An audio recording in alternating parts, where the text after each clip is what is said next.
अध्याय 2। सबक 1 है अमीर लोग पैसे के लिए काम नहीं करते। है डी, क्या आप मुझे बता सकते हैं कि अमीर कैसे बना जाए? यह सुनते ही मेरे डैडी ने अपना शाम का अखबार नीचे रख दिया। बेटे, तुम अमीर क्यों बनना चाहते हो? क्योंकि आज जिमी की मम्मी अपनी नई कैडिलक कार में आई और वे लोग पिकनिक पर अपने समुद्र तट वाले घर पर जा रहे थे। जिमी अपने साथ अपने 3 दोस्तों को ले गया, परंतु माइक और मुझे नहीं ले गया। उसने हमसे यह कहा कि वह हमें इसलिए नहीं ले जाएगा क्योंकि हम लोग गरीब बच्चे थे। उसने ऐसा कहा? डैडी ने अविश्वास से पूछा। हाँ, बिल्कुल ऐसा, मैंने दर्द भरी आवाज में कहा। डैडी ने अपना सिर हिलाया, नाक तक चश्मे को चढ़ाया और फिर अखबार पढ़ने लगे। मैं उनके जवाब का इंतजार करता रहा। यह 1956 की बात है। तब मैं 9 साल का था।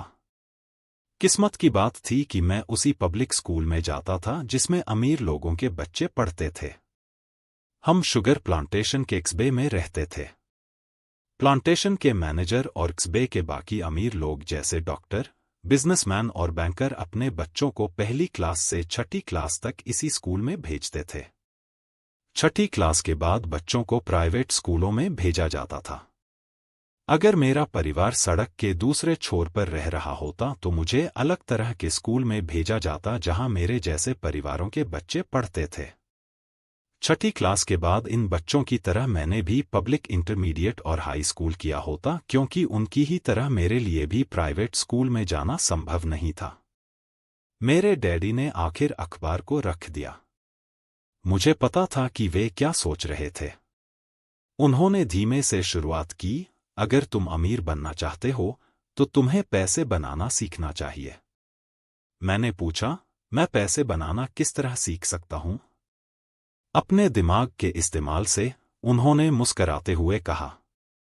जिसका असली मतलब यह था, बस, मैं तुम्हें इतना ही बता सकता हूं, या मैं इसका जवाब नहीं जानता, इसलिए मुझे तंग मत करो। एक साझेदारी हुई। अगली सुबह मैंने अपने सबसे अच्छे दोस्त माइक को अपने डैडी की बातें बताई। जहां तक मुझे याद है, उस स्कूल में मैं और माइक ही 2 गरीब बच्चे थे।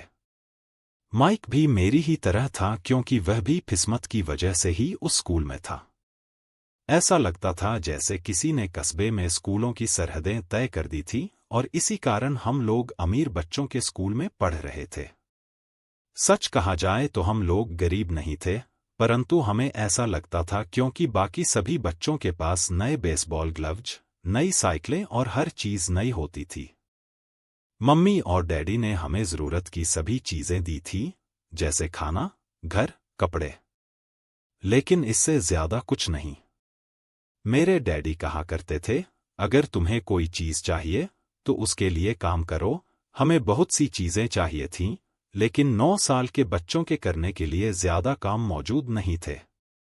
माइक ने पूछा, तो पैसा कमाने के लिए हमें क्या करना चाहिए? मैं नहीं जानता, मैंने कहा, लेकिन क्या तुम इस काम में मेरे पार्टनर बनना चाहते हो? वह राजी हो गया और उस शनिवार की सुबह माइक मेरा पहला बिजनेस पार्टनर बन गया। हम दोनों पूरी सुबह यही सोचते रहे कि पैसा किस तरह कमाया जाए। कभी कभार हम उन बेफिक्र बच्चों के बारे में बातें करते रहे जो जिमी के समुद्र तट वाले घर पर मजे कर रहे होंगे। इससे थोड़ी चोट पहुंचती थी, परंतु यह चोट अच्छी थी क्योंकि इसने हमें यह सोचने के लिए प्रेरित किया कि पैसा कैसे कमाया जाए। आखिरकार उस दोपहर को हमारे दिमाग में बिजली कौंध गई।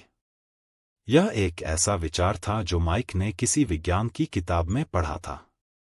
रोमांचित होकर हमने अपने हाथ मिलाए और पार्टनरशिप के पास अब एक बिजनेस था। अगले कुछ हफ्तों तक मैं और माइक आसपास के इलाके में दौड़ भाग करते रहे। हम दरवाजों पर दस्तक देते थे और पड़ोसियों से कहते थे कि वे अपने इस्तेमाल किए हुए टूथपेस्ट ट्यूब हमारे लिए रख लें। हैरत से हमें देखते हुए ज्यादातर लोगों ने मुस्कुराकर हमारी बात मान ली। कुछ ने हमसे पूछा कि हमें टूथपेस्ट ट्यूब क्यों चाहिए। इसके जवाब में हमने कहा, हम आपको यह नहीं बता सकते। यह एक बिजनेस सीक्रेट है। सप्ताह गुजरते गए और मेरी माँ बहुत दुखी हो गई। अपने कच्चे माल को इकट्ठा करने के लिए हमने जो जगह चुनी थी वह उनकी वॉशिंग मशीन के ठीक पास थी। एक भूरे कार्डबोर्ड के डिब्बे में जिसमें कभी केवब की बोतलें रखी रहती थीं, हमारे इस्तेमाल किए हुए टूथपेस्ट के ट्यूब्स की संख्या बढ़ने लगी। आखिर एक दिन माँ के सब्र का बांध टूट गया। पड़ोसियों के मुड़े तुड़े और इस्तेमाल किए हुए टूथपेस्ट ट्यूब्स को देखते देखते वे ऊब गई थी। उन्होंने पूछा, तुम लोग कर क्या रहे हो? और मैं यह नहीं सुनना चाहती कि यह एक बिजनेस सीक्रेट है। इस कचरे को साफ कर दो या मैं इसे उठाकर बाहर फेंक देती हूं। माइक और मैंने उनके हाथ पैर जोड़े और उन्हें यह बताया कि जल्दी ही हमारा कच्चा माल पर्याप्त जमा हो जाएगा और फिर हम उत्पादन शुरू कर देंगे। हमने उन्हें बताया कि हम कुछ पड़ोसियों का इंतजार कर रहे थे ताकि वे अपने टूथपेस्ट के ट्यूब्स खत्म कर लें। माँ ने हमें 1 हफ्ते की मोहलत और दे दी। उत्पादन शुरू होने की तारीख करीब आ गई थी। दबाव बढ़ चुका था। हमारे वेयरहाउस के मालिक यानी मेरी माँ ने हमारी पहली पार्टनरशिप कंपनी को जगह खाली करने का नोटिस थमा दिया था। अब माइक का काम यह था कि वह पड़ोसियों को अपने टूथपेस्ट जल्दी खत्म करने के लिए कहे और साथ में यह भी जोड़ दे, दांत के डॉक्टरों का कहना है कि दिन में कई बार ब्रश करना चाहिए। मैं उत्पादन की प्रक्रिया को ठीक ठाक करने में जुट गया। एक दिन मेरे डैडी अपने एक दोस्त के साथ कार में बैठकर पोर्च में आए और उनके आश्चर्य का ठिकाना नहीं रहा जब उन्होंने वहां 9 साल के 2 बच्चों को उत्पादन की प्रक्रिया में पूरी गति से जुटे देखा। हर जगह बारीक सफेद पाउडर बिखरा हुआ था। एक लंबी मेज पर स्कूल से लाए गए दूध के छोटे कार्टन थे और हमारे परिवार की हिबाची ग्रिल लाल दहकते कोयलों के साथ अधिकतम गर्मी पर जल रही थी। डैडी सावधानी से चलकर हमारे करीब आए। चूंकि हमारे उत्पादन की प्रक्रिया ने पोर्च पर करना कर लिया था, इसलिए उन्हें कार बाहर ही खड़ी करनी पड़ी। जब वे और उनके दोस्त पास आए तो उन्होंने कोयलों के ऊपर रखा एक स्टील का बर्तन देखा जिसमें टूथपेस्ट के ट्यूब पिघल रहे थे। उन दिनों टूथपेस्ट प्लास्टिक के ट्यूब्स में नहीं आते थे। ट्यूब शीशे के बने होते थे। एक बार पेंट जल जाने पर हम ट्यूब्स को स्टील के बर्तन में डाल देते थे ताकि वह पिघलकर द्रव रूप में आ सके। इस पिघले हुए शीशे को हम छोटे छेद वाले दूध के कार्टनों में डाल रहे थे। दूध के इन कार्टनों में प्लास्टर ऑफ पेरिस भरा था। हर तरफ फैला सफेद पाउडर प्लास्टर ही था जिसमें हमने पानी मिलाया था। जल्दबाजी में मैंने उसके बैग को गिरा दिया था और पूरी जमीन ऐसी लग रही थी जैसे वहां अभी अभी बर्फ का तूफान आया हो। दूध के कार्टन बाहरी बक्से थे जिसके भीतर प्लास्टर ऑफ पेरिस के सांचे थे। मेरे डैडी और उनके दोस्त हमें देखते रहे और हम पिघले हुए शीशे को प्लास्टर ऑफ पेरिस के क्यूब के ऊपर से छोटे से छेद में डालते रहे। संभल कर, मेरे डैडी ने कहा। मैंने बिना सिर उठाए हामी भर दी। आखिरकार जब शीशे को डालने का काम खत्म हो गया तो मैंने स्टील के बर्तन को नीचे रख दिया और फिर अपने डैडी की तरफ देखकर मुस्कराया। उन्होंने हल्की मुस्कान के साथ पूछा, तुम लोग क्या कर रहे हो? हम वही कर रहे हैं जो आपने बताया था। हम अमीर बनने जा रहे हैं, मैंने कहा। हाँ, माइक ने सिर को हिलाते हुए और मुस्कराते हुए कहा। हम दोनों पार्टनर हैं। डैडी ने पूछा, और इन प्लास्टर के साँचों में क्या है? देखिए, मैंने कहा। इसमें एक बहुत अच्छी चीज है। छोटे हथौड़े से मैंने सील को ठोका जिससे बाहरी खोल टूट गया। सावधानी से मैंने ऊपर के आधे प्लास्टर को हटाया और जस्ते का एक सिक्का बाहर गिर गया। हे भगवान! मेरे डैडी ने कहा। तो तुम लोग जस्ते के सिक्के ढाल रहे थे? बिल्कुल सही, माइक ने कहा। हम वही कर रहे थे जैसा आपने हमसे कहा था। हम पैसा बना रहे थे। मेरे डैडी के दोस्त जोर से हंसने लगे। मेरे डैडी भी मुस्कराए और उन्होंने अपना सिर हिलाया। उनके सामने आग और टूथपेस्ट की ट्यूब्स के बक्से के साथ सफेद धूल में लिपटे हुए 2 बच्चे खड़े थे जो इस कान से उस कान तक खुलकर मुस्करा रहे थे। उन्होंने हमसे कहा कि हम सब कुछ छोड़कर उनके साथ चलें और घर के सामने वाली सीढ़ी पर बैठें। मुस्कराते हुए उन्होंने हमें जालसाजी शब्द का मतलब समझाया। हमारे सपने धराशायी हो गए थे। तो आपका मतलब है कि यह गैरकानूनी है? माइक ने कांपती आवाज में पूछा। छोड़ो भी, डैडी के दोस्त ने कहा। हो सकता है कि बच्चे अपनी जन्मजात प्रतिभा को विकसित कर रहे हों। मेरे डैडी उन्हें घूरते रहे। हाँ, यह गैरकानूनी है, डैडी ने नरमी से कहा। परंतु तुम लोगों ने यह साबित कर दिया है कि तुम में बहुत ज्यादा रचनात्मकता और मौलिक विचार हैं। इसी तरह आगे बढ़ते रहो। मुझे तुम पर गर्व है। निराश होकर माइक और मैं तकरीबन 20 मिनट तक चुपचाप अपना सिर पकड़कर बैठे रहे। इसके बाद हमने सारा अटाला साफ करना शुरू किया। पहले ही दिन हमारा बिजनेस चौपट हो गया था।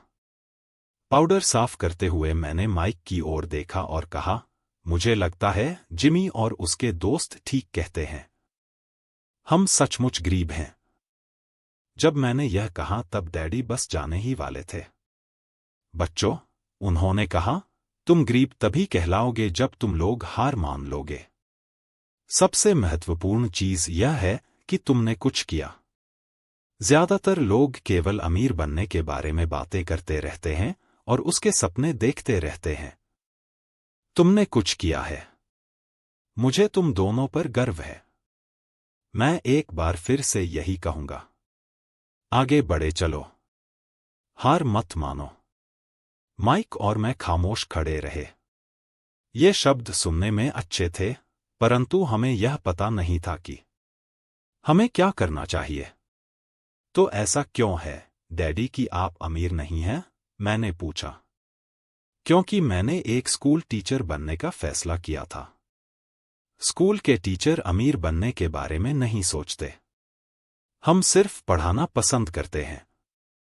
काश कि मैं तुम लोगों की मदद कर सकता, परंतु हकीकत में मैं यह नहीं जानता कि दौलत कैसे कमाई जाती है। माइक और मैं पलटे और अपने सफाई अभियान में जुट गए। डैडी ने कहा, अगर तुम लोग यह सीखना ही चाहते हो कि अमीर कैसे बना जाता है तो मुझसे मत पूछो। माइक, तुम अपने डैडी से यह सवाल पूछो। मेरे डैडी?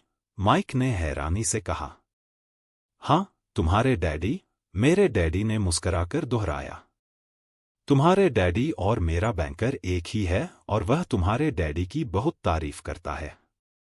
उसने मुझे कई बार यह बताया है कि पैसा बनाने में तुम्हारे डैडी का कोई जवाब नहीं है। मेरे डैडी? माइक ने एक बार फिर हैरानी से पूछा। फिर ऐसा क्यों है कि स्कूल के अमीर बच्चों की तरह हमारे पास शानदार कार और आलीशान बंगला नहीं है? शानदार कार और आलीशान बंगले के होने का यह मतलब नहीं होता कि आप निश्चित रूप से अमीर हैं या आप पैसा बनाने की कला जानते हैं, डैडी ने जवाब दिया। जिमी के डैडी शुगर प्लांटेशन में काम करते हैं। उनमें और मुझ में ज्यादा फर्क नहीं है। वे एक कंपनी के लिए काम करते हैं और मैं सरकार के लिए। कंपनी उन्हें कार खरीद कर दे देती है। इस समय शक्कर की कंपनी आर्थिक संकट में फंसी हुई है और जिमी के डैडी के पास जल्द ही कुछ नहीं बचेगा। तुम्हारे डैडी अलग हैं, माइका। ऐसा लगता है कि वे एक साम्राज्य बनाने जा रहे हैं और मेरा अंदाज है कि कुछ ही सालों में वे बहुत अमीर बन जाएंगे। यह सुनकर माइक और मैं एक बार फिर रोमांचित हो गए। नए उत्साह से हमने अपने डूबे हुए व्यवसाय के कचरे को साफ करना शुरू कर दिया। जब हम सफाई कर रहे थे तो हमने यह भी योजना बना ली कि कब और कैसे माइक के डैडी से बात की जाए। समस्या यह थी कि माइक के डैडी बहुत ज्यादा काम करते थे और देर रात तक घर नहीं लौटते थे। माइक के डैडी के पास कई वेयरहाउस, कंस्ट्रक्शन कंपनी, स्टोर्स की श्रृंखला और 3 रेस्तरां थे। रेस्तराओं के कारण ही उन्हें घर लौटने में देर हो जाती थी। सफाई खत्म करने के बाद माइक बस पकड़कर अपने घर चला गया। वह अपने डैडी से बात करने वाला था, चाहे वे कितनी ही देर से घर लौटें, और उनसे पूछने वाला था कि क्या वे हमें अमीर बनने की तरकीब सिखाने के लिए तैयार हैं। माइक ने मुझसे वादा किया कि जैसे ही वह अपने डैडी से बात कर लेगा, वह मुझे फोन करेगा, चाहे कितनी ही देर क्यों न हो जाए। फोन रात को 8:30 बजे आया। सामने मौजूद है। अगले 10 सेकंड में या तो पढ़ाई शुरू हो जाएगी या फिर यह हमेशा के लिए खत्म हो जाएगी, माइक के डैडी ने चिढ़ाने वाली मुस्कुराहट के साथ कहा। मंजूर, मैंने कहा। मंजूर, माइक ने कहा। बहुत बढ़िया, माइक के डैडी ने कहा। 10 मिनट में मिसेज मार्टिन आ जाएंगी। उनसे बातें करने के बाद मैं तुम्हें उनके साथ भेज दूंगा और तुम लोगों का काम शुरू हो जाएगा। मैं तुम्हें हर घंटे के 10 सेंट दूंगा और तुम हर शनिवार 3 घंटे काम करोगे। पर आज तो मेरा सॉफ्टबॉल का मैच है, मैंने कहा। माइक के डैडी ने अपनी आवाज को धीमा परंतु कड़क करके कहा, या तो मान लो या फिर वापस लौट जाओ। मान लिया, मैंने जवाब दिया। सॉफ्टबॉल खेलने के बजाय काम करने और सीखने का विकल्प चुनने में ही समझदारी थी। 30 सेंट बाद शनिवार की खुशनुमा सुबह 9 बजे माइक और मैं मिसेज मार्टिन के साथ काम कर रहे थे। वे एक दयालु और धैर्यवान महिला थी। वे हमेशा कहा करती थीं कि माइक और मुझे देखकर उन्हें अपने दोनों बच्चों की याद आ जाती है, जो अब बड़े हो गए थे तथा दूर चले गए थे। हालांकि वे दयालु थीं, परंतु वे कड़ी मेहनत में विश्वास करती थीं और इसलिए वे हमें हमेशा काम में जुटाए रखती थीं। वे बहुत कड़क मैनेजर थी। हम 3 घंटे तक डिब्बाबंद सामानों को शेल्फ पर से उतारते थे, उनकी धूल साफ करते थे और फिर उन्हें करीने से जमाते थे। यह बड़ी मेहनत का काम था और बोरियत भरा भी। माइक के डैडी को मैं अपना अमीर डैडी कहता हूं। उनके पास इस तरह के 9 सुपरेट्स थे जहां पार्किंग के लिए बहुत सी जगह थी। वे 7 से 11 कन्वीनियंस स्टोर्स के शुरुआती संस्करण थे। पड़ोस के जनरल स्टोर जहां लोग दूध, ब्रेड, बटर और सिगरेट जैसी चीजें खरीदते हैं। समस्या यह थी कि हवाई में एयर कंडीशनिंग नहीं थी और गर्मी के कारण स्टोर्स अपना दरवाजा बंद नहीं कर सकते थे। स्टोर के दोनों ओर दरवाजों को पूरा खुला रखा जाता था ताकि सड़क और पार्किंग की जगह सामने दिखती रहे। जब भी कोई कार पार्किंग में आती थी तो उसके साथ धूल का गुबार भी आता था जो स्टोर में घुसकर डिब्बों पर जम जाता था। इसलिए हम लोगों की नौकरी तभी तक चलती जब तक कि एयर कंडीशनिंग नहीं हो जाती। 3 हफ्तों तक माइक और मैं मिसेज मार्टिन के पास जाकर 3 घंटे तक काम करते रहे। दोपहर तक हमारा काम खत्म हो जाता था और वे हममें से हर एक के हाथ में 3 छोटे सिक्के डाल देती थी। उस समय 50 के दशक में 9 साल की उम्र में भी 30 सेंट कमाने में कोई खास खुशी नहीं होती थी। तब कॉमिक्स की कीमत 10 सेंट हुआ करती थी, इसलिए मैं अपनी कमाई को कॉमिक्स पर खर्च कर देता था और घर लौट जाता था। चौथे हफ्ते के बुधवार तक मैंने काम छोड़ने का मन बना लिया था। मैं सिर्फ इसलिए काम करने के लिए तैयार हुआ था क्योंकि मैं माइक के डैडी से पैसा कमाना सीखना चाहता था। इसीलिए मैं 10 सेंट प्रति घंटे की गुलामी कर रहा था। और सबसे बड़ी बात तो यह थी कि उस पहले शनिवार के बाद से मैंने माइक के डैडी को देखा तक नहीं था। मैं काम छोड़ रहा हूं, मैंने लंच के समय माइक से कहा। स्कूल लंच बड़ा निराशाजनक था। स्कूल भी उबाऊ था और अब तो मेरे पास शनिवार भी नहीं थे जिसका मैं इंतजार कर सकूं। परंतु 30 सेंट के कारण मुझे धक्का पहुंचा था। इस बार माइक मुस्कराया। तुम किस बात पर हंस रहे हो? मैंने गुस्से और कुंठा से पूछा। डैडी ने कहा था कि ऐसा ही होगा। उन्होंने कहा था कि जब तुम काम छोड़ने का फैसला कर लो तब वे तुमसे मिलना चाहेंगे। क्या? मैंने आवेश में पूछा। क्या वे मेरे उकता जाने का इंतजार कर रहे थे? कुछ, माइक ने कहा। मेरे डैडी जरा अलग किस्म के हैं। उनका सिखाने का तरीके तुम्हारे डैडी के पढ़ाने के तरीके से बिल्कुल अलग है। तुम्हारे मम्मी डैडी बहुत बातें करते हैं। दूसरी तरफ मेरे डैडी बहुत कम बोलते हैं। तुम सिर्फ इस शनिवार तक इंतजार कर लो। मैं उन्हें बता दूंगा कि तुमने काम छोड़ने का फैसला कर लिया है। इसका मतलब यह है कि मेरे साथ नाटक खेला गया है? नहीं, ऐसा नहीं हुआ है, पर शायद हो सकता है। डैडी शनिवार को इसके बारे में समझाएंगे। शनिवार को लाइन में लगकर इंतजार करते हुए मैं उनका सामना करने के लिए तैयार था। यहां तक कि मेरे असली डैडी भी उनसे नाराज थे। मेरे असली डैडी, जिन्हें मैं गरीब डैडी कहता हूं, यह मानते थे कि मेरे अमीर डैडी बाल श्रम कानूनों का उल्लंघन कर रहे थे और इस पूरे मामले की जांच होनी चाहिए। मेरे पढ़े लिखे गरीब डैडी ने मुझसे यह कहा कि मैं सही तनख्वाह मांगे, कम से कम 25 सेंट प्रति घंटा। मेरे गरीब डैडी ने मुझसे कहा कि अगर मेरी तनख्वाह नहीं बढ़ती है तो मुझे तत्काल नौकरी छोड़ देनी चाहिए। और वैसे भी तुम्हें उस घटिया काम की कोई जरूरत नहीं है, मेरे गरीब डैडी ने झल्लाकर कहा। शनिवार को सुबह 8 बजे मैं एक बार फिर माइक के घर के उसी पुराने दरवाजे के अंदर घुस रहा था। कुर्सी पर बैठो और लाइन में इंतजार करो, माइक के डैडी ने मेरे घुसते ही कहा। फिर वे अंदर जाकर अपने छोटे से ऑफिस में बैठ गए जो बेडरूम के पास था। मैंने कमरे में चारों तरफ देखा परंतु मुझे माइक नहीं दिखा। अजीब सा महसूस करते हुए मैं उन्हीं दोनों महिलाओं के बगल में बैठ गया जो मुझे 4 हफ्ते पहले वहीं पर मिली थी। वे मुस्कराई और सोफे पर थोड़ी सी खिसक गई ताकि मैं भी बैठ सकूं।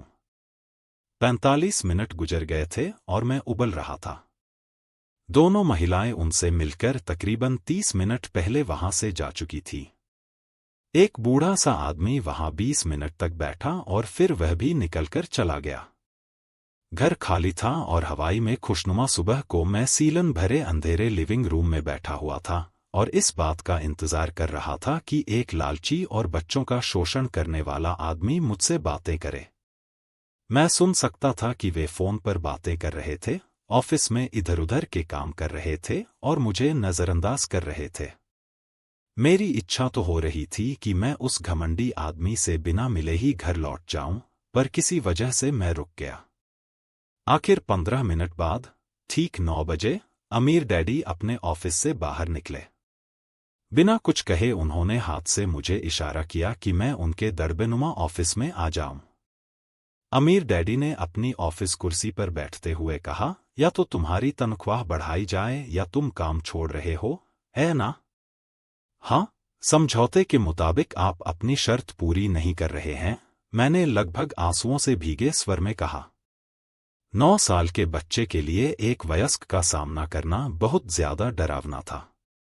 आपने कहा था कि अगर मैं आपके लिए काम करूंगा तो आप मुझे पैसा कमाना सिखाएंगे। अपनी तरफ से मैंने आपके लिए काम किया है। मैंने कड़ी मेहनत की है। इस काम के लिए मैंने अपने बेसबॉल गेम की भी कुर्बानी दी है। और अब आप अपने वादे से मुकर रहे हैं। आपने मुझे कुछ भी नहीं सिखाया है। आप धोखेबाज हैं, जैसा शहर के सभी लोग कहते हैं। आप लालची हैं। आप केवल पैसा कमाना चाहते हैं और अपने कर्मचारियों का बिल्कुल ध्यान नहीं रखते।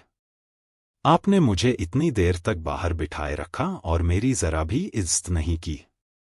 मैं एक छोटा सा बच्चा हूं और आपको मेरे साथ इससे बेहतर बर्ताव करना चाहिए था। अमीर डैडी अपनी कुर्सी पर पीछे झुक गए।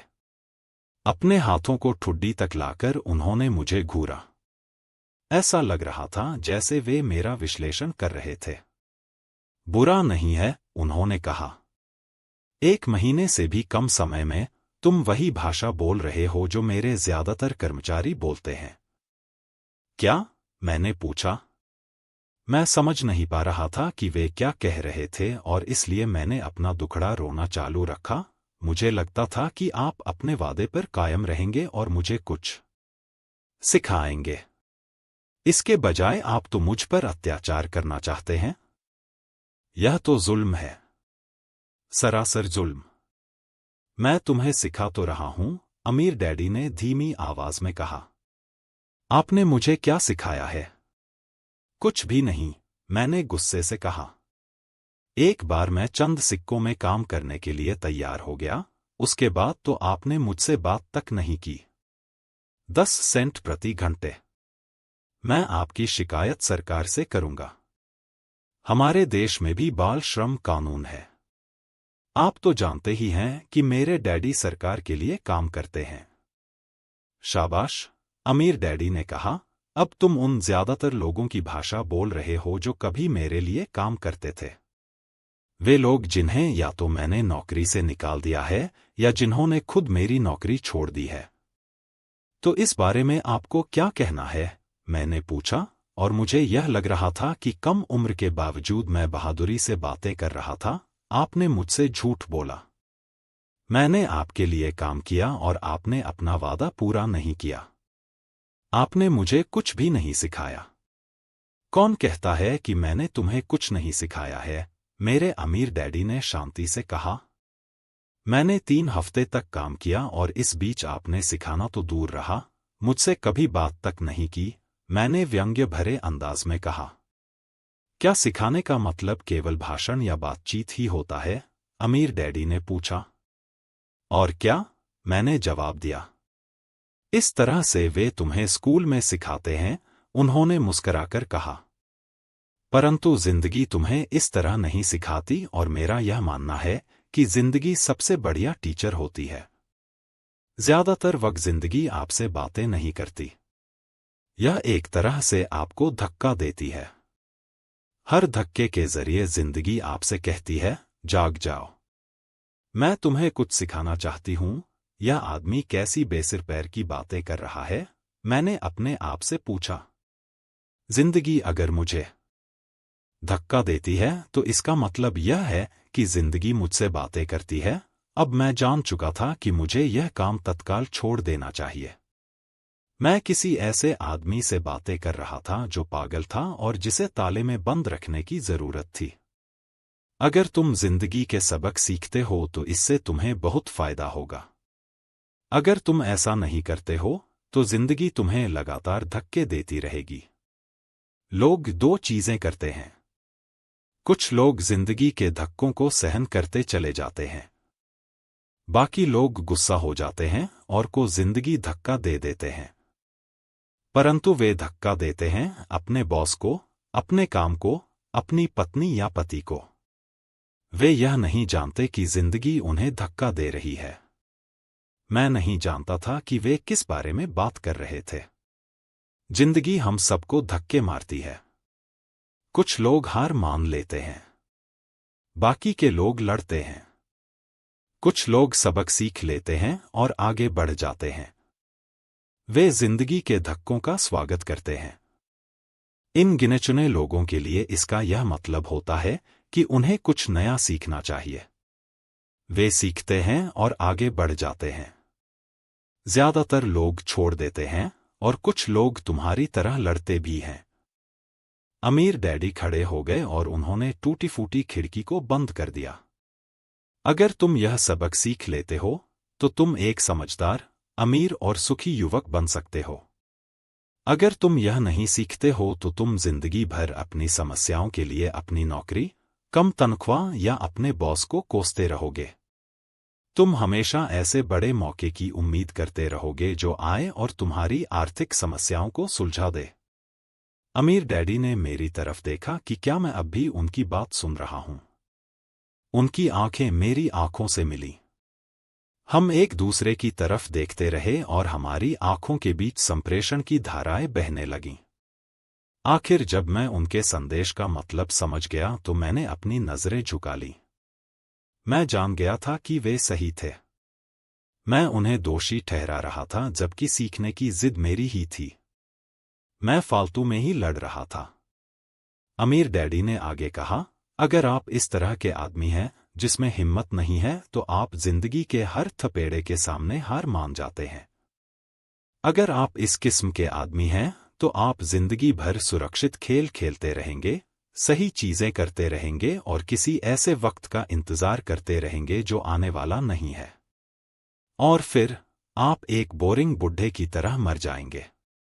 आपके बहुत से दोस्त होंगे जो आपकी सिर्फ इसलिए तारीफ करेंगे क्योंकि आप एक मेहनती और भले आदमी थे। आपने अपनी जिंदगी सुरक्षित खेल खेलने और सही चीजें करने में गुजार दी। परंतु सच बात तो यह है कि आपने जिंदगी के थपेड़ों के सामने घुटने टेक दिए। आप खतरा मोल लेने की कल्पना तक से डरते थे। हकीकत में तो आप जीतना चाहते थे, परंतु आपके लिए हारने का डर जीतने के रोमांच से ज्यादा ताकतवर साबित हुआ। अंदर से आप और केवल आप जान पाएंगे कि आपने कभी जीतने की कोशिश नहीं की। आपने सुरक्षित खेल खेलने का विकल्प चुना। हमारी नजरें एक बार फिर मिली। 10 सेकंड तक हम एक दूसरे की तरफ देखते रहे और एक बार फिर मैंने तभी नजरें हटाई जब मैं उनकी बात का मतलब समझ गया। आप मुझे धक्का दे रहे थे? मैंने पूछा।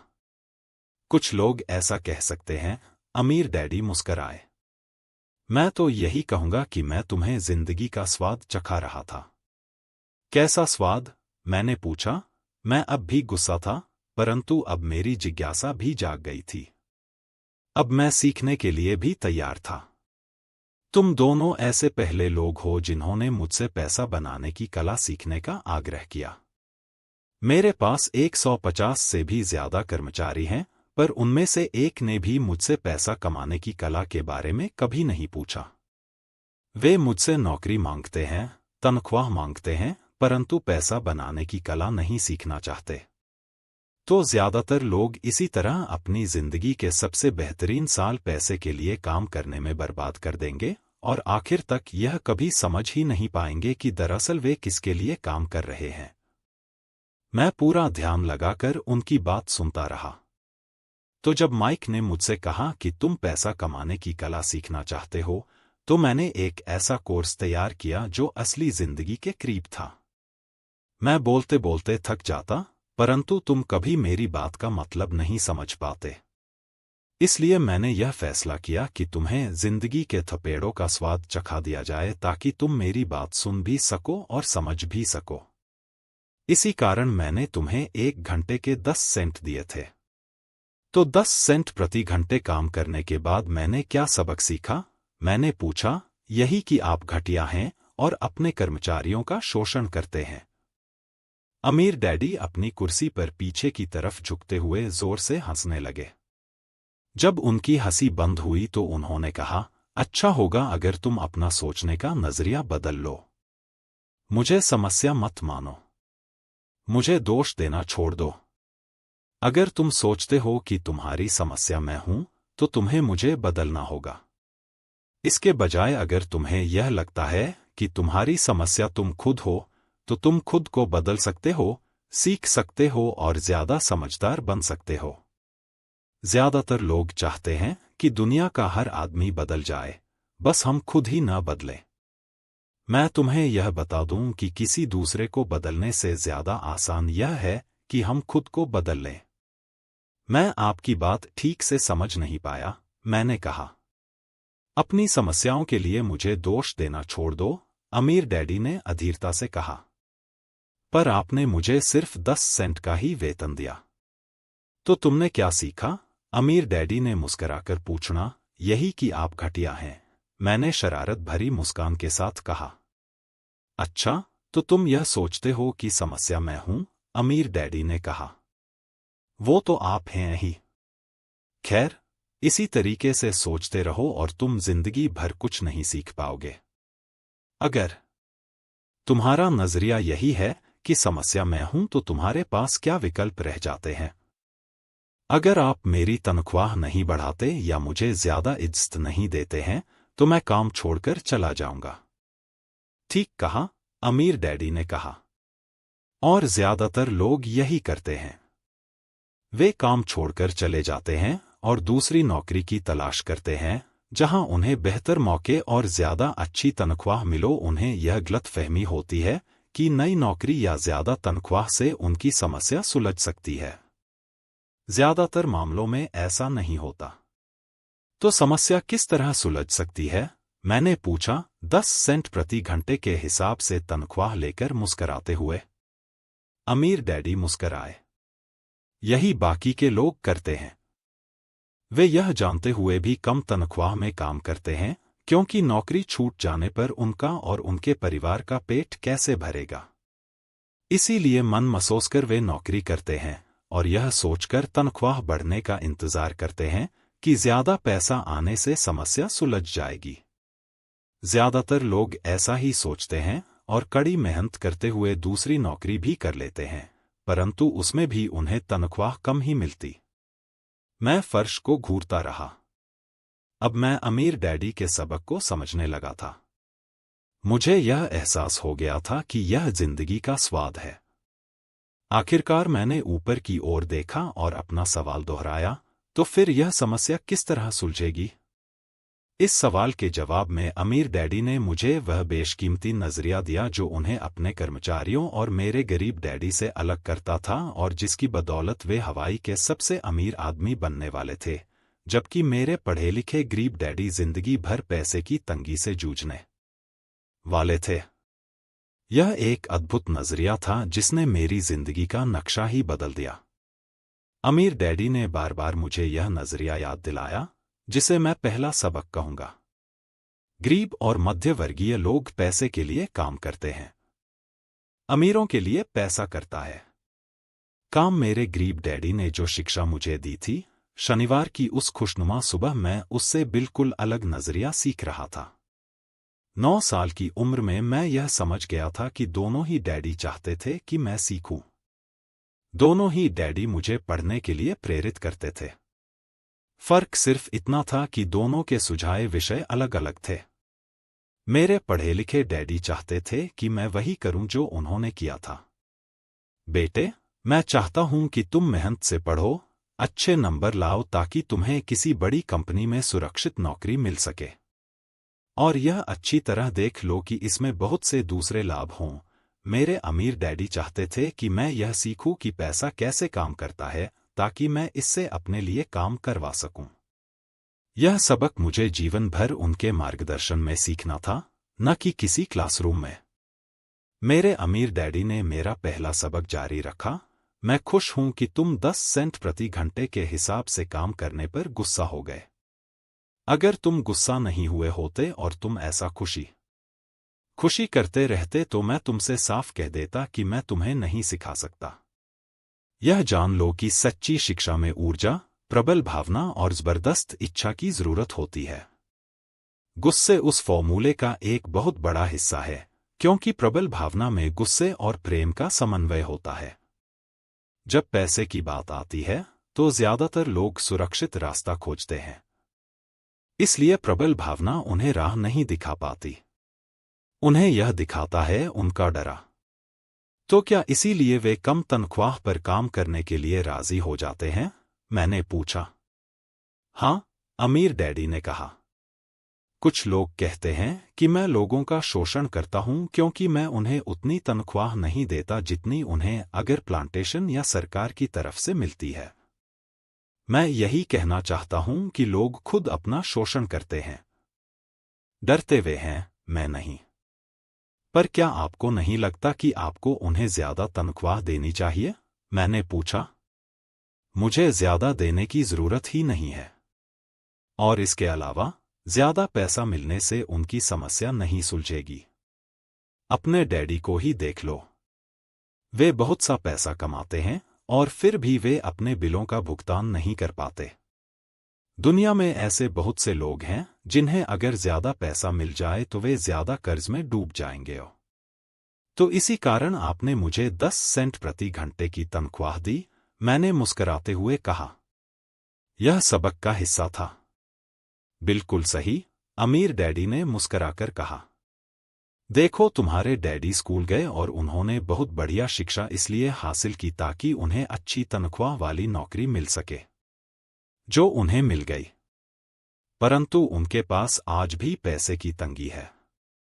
ऐसा इसलिए है क्योंकि उन्होंने स्कूल में पैसे के बारे में कुछ भी नहीं सीखा। और सबसे बड़ी बात यह है कि वे पैसे के लिए काम करने में भरोसा करते हैं। और आप नहीं करते? मैंने पूछा। नहीं, सच पूछा जाए तो नहीं, अमीर डैडी ने कहा। अगर तुम पैसे के लिए काम करना सीखना चाहते हो तो स्कूल में ही रहो। यह सीखने के लिए उससे बढ़िया जगह कोई नहीं है। परंतु अगर तुम यह सीखना चाहते हो कि पैसा तुम्हारे लिए किस तरह काम करे, तो यह मैं तुम्हें सिखा सकता हूं, परंतु तभी जब तुम यह सीखना चाहो। क्या हर कोई यह नहीं सीखना चाहता? मैंने पूछा। नहीं, अमीर डैडी ने कहा। सिर्फ इसलिए क्योंकि पैसे के लिए काम करना ज्यादा आसान है, खासकर तब जब पैसे के बारे में आपकी मूल भावना डर हो। मैं समझ नहीं पाया। मैंने त्योरियां चढ़ाकर कहा, उसकी चिंता फिलहाल मत करो। अभी इतना ही समझ लो कि डर के कारण ही ज्यादातर लोग अपनी नौकरी कर रहे हैं। अपने बिलों का भुगतान न कर पाने का डरा नौकरी से निकाल दिया जाएगा, इस बात का डरा पर्याप्त पैसा न होने का डर, एक बार फिर से शुरू करने का डर। यह किसी व्यवसाय को सीखने और पैसे के लिए काम करने की कीमत है। ज्यादातर लोग पैसे के गुलाम बन जाते हैं और फिर वे अपने बॉस पर अपनी भड़ास निकालते हैं। तो आपकी नज़र में पैसे से अपने लिए काम करवाना एक बिल्कुल अलग विषय है? मैंने पूछा। बिल्कुल, अमीर डैडी ने जवाब दिया, बिल्कुल। शनिवार की उस खुशनुमा सुबह हवाई में हम लोग चुपचाप बैठे रहे। मेरे दोस्त उस समय लिटिल लीग बेसबॉल गेम शुरू कर ही रहे होंगे, पर किसी वजह से मैं खुश था कि मैंने 10 सेंट प्रति घंटे के हिसाब से काम करने का फैसला किया था। मुझे लगा कि मैं कुछ ऐसा सीखने जा रहा था जो मेरे दोस्त स्कूल में कभी नहीं सीख पाएंगे। सीखने के लिए तैयार? अमीर डैडी ने पूछा। बिल्कुल, मैंने दांत निकालकर कहा। मैंने अपना वादा निभाया है। मैंने तुम्हें दूर बैठे बैठे भी सिखाया है, अमीर डैडी ने कहा। 9 साल की उम्र में तुम्हें इस बात का पता चल चुका है कि पैसे के लिए काम करना कैसा होता है। अपने पिछले महीने को 50 सालों से गुणा कर लो और तुम्हें इस बात का अंदाज हो जाएगा कि ज्यादातर लोगों की जिंदगी किस तरह गुजरती है। मैं समझ नहीं पाया, मैंने कहा। जब तुम मुझसे मिलने के लिए लाइन में इंतजार कर रहे थे, तो तुम्हें कैसा लग रहा था? एक बार नौकरी के लिए और दूसरी बार तनख्वाह बढ़वाने के लिए? भयानक, मैंने कहा। अगर तुम पैसे के लिए काम करने का विकल्प चुनते हो, तो ज्यादातर लोगों के लिए जिंदगी का मतलब यही होता है, अमीर डैडी ने कहा। और तुम्हें तब कैसा लगा था जब मिसेज मार्टिन ने तुम्हारे हाथ में 3 घंटे के काम के लिए 3 सिक्के थमाए थे? मुझे लगा था कि यह काफी नहीं है। मुझे लग रहा था कि यह कुछ भी नहीं है। मैं निराश हुआ था, मैंने कहा। और यही ज्यादातर कर्मचारियों को लगता है जब वे अपनी तनख्वाह के वेग को देखते हैं, खासकर तब जब उससे टैक्स और बाकी कटौतियां कर ली जाती हैं। कम से कम तुम्हें तो पूरी तनख्वाह मिलती थी, उन्हें तो पूरी तनख्वाह भी नहीं मिलती। आपका मतलब है कि ज्यादातर कर्मचारियों को पूरी तनख्वाह नहीं मिलती? मैं हैरान था। नहीं, अमीर डैडी ने कहा। सरकार हमेशा अपना हिस्सा पहले ही ले लेती है। सरकार ऐसा कैसे करती है? मैंने पूछा। टैक्स, अमीर डैडी ने कहा। जब आप कमाते हैं तो आप पर टैक्स लगता है। जब आप खर्च करते हैं तो आप पर टैक्स लगता है। जब आप बचाते हैं तो आप पर टैक्स लगता है। जब आप मर जाते हैं तो भी आप पर टैक्स लगता है। लोग सरकार को ऐसा क्यों करने देते हैं? अमीर लोग ऐसा नहीं करने देते, अमीर डैडी ने मुस्कराकर कहा। परंतु गरीब और मध्यवर्गीय लोग ऐसा करने देते हैं। मैं दावा करता हूं कि मैं तुम्हारे डैडी से ज्यादा कमाता हूं, परंतु वे ज्यादा टैक्स चुकाते हैं। यह कैसे संभव है? मैंने पूछा। 9 साल का बच्चा इस अजीब आंकड़े को समझ नहीं पा रहा था। कोई आदमी सरकार को ऐसा करने की इजाजत कैसे दे सकता है? अमीर डैडी चुपचाप बैठे रहे। मैं समझ गया कि वे चाहते थे कि मैं सुनूं, न कि उनसे फालतू के सवाल करें। आखिर मैं शांत हो गया। जो मैंने सुना था वह मुझे अच्छा नहीं लगा था। मैं जानता था कि मेरे डैडी हमेशा टैक्स का रोना रोते रहते थे, परंतु दरअसल इस बारे में वे कुछ भी नहीं कर पाते थे। क्या जिंदगी उन्हें धक्का दे रही थी? अमीर डैडी मेरी तरफ देखते हुए अपनी कुर्सी में धीमे धीमे और खामोशी से हिलने लगे। सीखने के लिए तैयार? उन्होंने पूछा। मैंने अपना सिर धीमे से हिलाया। जैसा मैंने कहा, सीखने के लिए बहुत कुछ है। पैसे से अपने लिए काम कैसे करवाया जाए, यह जिंदगी भर चलने वाली पढ़ाई है। ज्यादातर लोग 4 साल के लिए कॉलेज जाते हैं और उनकी पढ़ाई पूरी हो जाती है।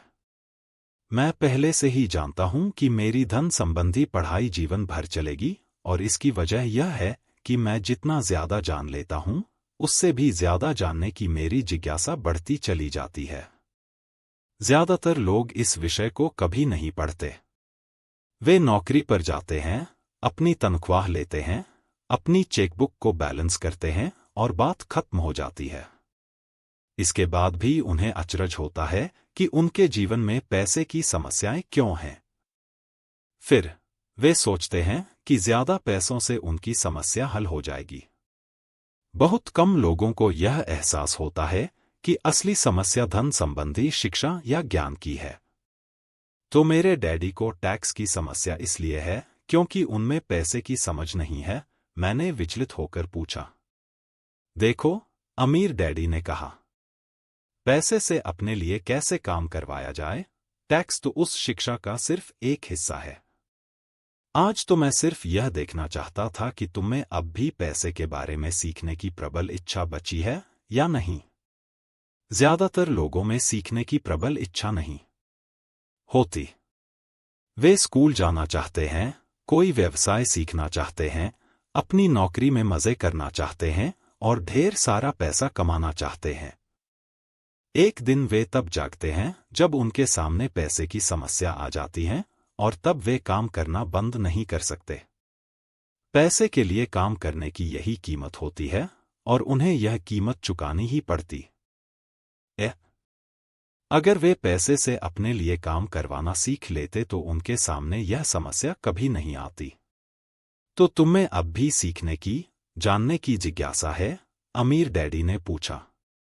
मैंने हामी में सिर हिलाया। अच्छा, अमीर डैडी ने कहा। अब काम पर वापस जाओ, और इस बार मैं तुम्हें बिल्कुल तनख्वाह नहीं दूंगा। क्या? मैंने हैरान होकर पूछा। तुमने सही सुना है। तनख्वाह बंदा, तुम हर शनिवार 3 घंटे उसी तरह काम करोगे, परंतु इस बार तुम्हें 10 सेंट प्रति घंटे के हिसाब से तनख्वाह नहीं मिलेगी। तुम्ही ने तो कहा है कि तुम पैसे के लिए काम करना नहीं सीखना चाहते, इसलिए मैं तुम्हें बदले में कुछ भी नहीं दूंगा। मुझे अपने सुने हुए शब्दों पर भरोसा नहीं हो रहा था। मैंने माइक से पहले ही बात कर ली है। वह पहले से ही काम कर रहा है, मुफ्त में डिब्बों की सफाई कर रहा है और उन्हें करीने से जमा रहा है। अब तुम भी जल्दी से जाकर काम में जुट जाओ। यह ठीक नहीं है, मैं चिल्लाया। आपको कुछ न कुछ तनख्वाह तो देनी चाहिए। तुमने कहा था कि तुम सीखना चाहते हो। अगर तुम इस बात को अभी नहीं सीख पाओगे, तो तुम भी उन्हीं 2 महिलाओं और बूढ़े आदमी की तरह बन जाओगे जो मेरे लिविंग रूम में बैठे थे। ये लोग पैसे के लिए काम करते हैं और डरते हैं कि मैं उन्हें नौकरी से न निकाल दूं। या तुम अपने डैडी की तरह बन जाओगे जो पैसा तो बहुत कमाते हैं परंतु गले तक कर्ज में डूबे रहते हैं। शायद उन्हें यह उम्मीद रहती है कि ज्यादा पैसे से उनकी समस्या सुलझ जाएगी। अगर तुम यही चाहते हो, तो मैं एक बार फिर 10 सेंट के अपने पुराने वादे पर लौटने के लिए तैयार हूं। या तुम वह कर सकते हो जो ज्यादातर लोग करते हैं। इस बारे में शिकायत करो कि तनख्वाह बहुत कम है और तुम यह नौकरी छोड़कर दूसरी नौकरी की तलाश शुरू कर दो। मेरी समझ में नहीं आ रहा है कि मैं क्या करूं, मैंने पूछा। अमीर डैडी ने अपने सिर पर उंगली रखी। इसका इस्तेमाल करो, उन्होंने कहा। अगर तुम इसका सही इस्तेमाल करोगे, तो तुम मुझे जल्द ही इस बात के लिए धन्यवाद दोगे कि मैंने तुम्हें मौका दिया, और एक दिन तुम बहुत अमीर आदमी बन जाओगे। मैं वहां यह सोचते हुए खड़ा था कि मुझे कितना घटिया विकल्प दिया जा रहा है। मैं यहां अपनी तनख्वाह बढ़वाने आया था और अब मुझे मुफ्त में काम करने के लिए कहा जा रहा है। अमीर डैडी ने एक बार फिर अपनी उंगली को सिर पर रखा और कहा, इसका इस्तेमाल करो। अब यहां से जाओ और अपने काम में जुट जाओ। सबक 1। अमीर लोग पैसे के लिए काम नहीं करते। मैंने अपने गरीब डैडी को यह नहीं बताया कि अब मैं मुफ्त में काम कर रहा हूं। उन्हें यह समझ में नहीं आता। मैं उन्हें इसकी वजह ठीक से इसलिए नहीं समझा सकता था क्योंकि मैं खुद भी इसे ठीक से नहीं समझ पाया था। अगले 3 हफ्ते माइक और मैं 3 घंटे तक हर शनिवार को काम करते रहे, मुफ्त में। काम बहुत परेशानी वाला नहीं था और वक्त गुजरने के साथ साथ यह ज्यादा आसान होता जा रहा था। मुझे अफसोस था तो अपने छूटे हुए बेसबॉल गेम्स और कॉमिक्स का अब मैं उनका मजा नहीं ले सकता था। तीसरे हफ्ते दोपहर में अमीर डैडी आए। हमने उनके ट्रक के पार्किंग में आने की आवाज सुनी। वे स्टोर में घुसे और उन्होंने मिसेज मार्टिन को गले लगाकर अभिवादन किया। स्टोर में क्या चल रहा है यह जानने के बाद वे आइसक्रीम फ्रीजर के पास गए, उसमें से 2 आइसक्रीम निकाली, उनका दाम चुकाया और इसके बाद मेरी और माइक की तरफ इशारा करके कहा, चलो घूमने चलते हैं। हम सड़क के पार गए, कुछ कारों को चकमा दिया और एक बड़े घास के मैदान में टहलने लगे जहां कुछ वयस्क संगठन सॉफ्टबॉल खेल रहे थे। दूर की पिकनिक टेबल पर बैठकर उन्होंने माइक और मुझे आइसक्रीम दी। कैसा चल रहा है? बढ़िया, माइक ने कहा। मैंने सहमति में सिर हिलाया। कुछ और सीखा? अमीर डैडी ने पूछा। माइक और मैंने एक दूसरे की तरफ देखा, अपने कंधे उचकाए और अपने सिर को ना में एक साथ हिलाया। जिंदगी के सबसे बड़े जाल से बचना। अच्छा यह होगा कि तुम बचपन से ही यह सोचना शुरू कर दो। तुम अब जिंदगी के सबसे बड़े सबक को देख रहे हो। अगर तुम इस सबक को सीख लेते हो तो तुम बहुत ज्यादा आजादी और सुरक्षा भरी जिंदगी का सुख ले सकते हो। अगर तुम यह सबक नहीं सीख पाते हो तो तुम भी मिसेज मार्टिन और इस पार्क में खेल रहे ज्यादातर लोगों की तरह ही बन जाओगे। वे बहुत ज्यादा मेहनत करते हैं परंतु उसके बदले में उन्हें बहुत कम पैसे मिलते हैं। वे नौकरी की सुरक्षा के मोह में फंसे रहते हैं। हर साल मिलने वाली 3 हफ्ते की छुट्टियों और 45 साल तक काम करते रहने के बाद मिलने वाली थोड़ी सी पेंशन का सपना देखते रहते हैं। अगर इस तरह की जिंदगी जीने में तुम्हें सुख मिलता है तो मैं तुम्हारी तनख्वाह बढ़ाकर 25 सेंट प्रति घंटा कर सकता हूं। परंतु ये लोग अच्छे लोग हैं और मेहनती भी हैं। फिर आप उनका मजाक क्यों उड़ा रहे हैं? मैंने पूछा। अमीर डैडी के चेहरे पर मुस्कान आ गई। मिसेज मार्टिन मेरे लिए मां जैसी हैं। मैं इतना कठोर नहीं हो सकता कि उनका मजाक उड़ाऊं। यह कठोर लगता जरूर है क्योंकि मैं तुम दोनों के सामने स्थिति स्पष्ट करना चाहता हूं और वह भी आसान शब्दों में। मैं तुम्हारे नजरिए को बड़ा करना चाहता हूं ताकि तुम कुछ आगे भी देख सको, दूर तक देख सको। ज्यादातर लोगों को आगे देखने का फायदा कई बार सिर्फ इसलिए नहीं मिल पाता क्योंकि उनके देखने का दायरा बहुत छोटा होता है। ज्यादातर लोग जिस जाल में फंसे हुए हैं वे उसे देख ही नहीं पाते। माइक और मैं वहां पर सोचते हुए बैठे रहे क्योंकि हम उनकी बातों का मतलब पूरी तरह से नहीं समझ सके थे। उनकी बातें सुनने में कठोर और कड़वी लग रही थीं, परंतु हम यह भी जानते थे कि वे हमें कुछ सिखाने की काफी कोशिश कर रहे थे। मुस्कुराहट के साथ अमीर डैडी ने कहा, क्या 25 सेंट प्रति घंटे का ऑफर अच्छा नहीं लगा? क्या इससे दिल की धड़कन तेज नहीं हुई? मैंने अपना सिर नाक में हिलाया, जबकि असल में ऐसा ही हुआ था। 1 घंटे काम के बदले में 25 सेंट मेरे हिसाब से बहुत बढ़िया सौदा था। अच्छा, मैं तुम्हें 1 घंटे के $1 दूंगा, अमीर डैडी ने शरारत भरी मुस्कान के साथ कहा। अब मेरा दिल तूफान मेल की तरह दौड़ रहा था। मेरा दिमाग चीख चीख कर कह रहा था, इसकी बात मान लो। मान लो, मुझे अपने कानों पर भरोसा नहीं हो रहा था। परंतु फिर भी मैं चुप रहा। अच्छा $2 प्रति घंटे। मुझे ऐसा लगा जैसे मेरे छोटे से 9 साल पुराने दिमाग में किसी ने बम फोड़ दिया हो। 1956 में $2 प्रति घंटे की कमाई मुझे दुनिया का सबसे अमीर बच्चा बना देती। मैं इतना सारा पैसा कमाने की कल्पना भी नहीं कर सकता था। मैं ही कहना चाहता था।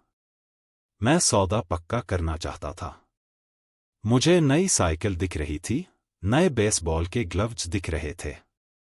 मेरे पास कड़क नोट देखकर मेरे दोस्तों की जलन और तारीफ भी मुझे साफ दिख रही थी।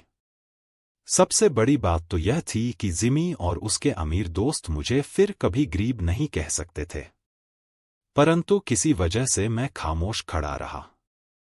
हो सकता है कि मेरे दिमाग में गर्मी बढ़ जाने से उसका फ्यूज उड़ गया हो। परंतु मन में $2 प्रति घंटे का ऑफर मानने के लिए बेताब था।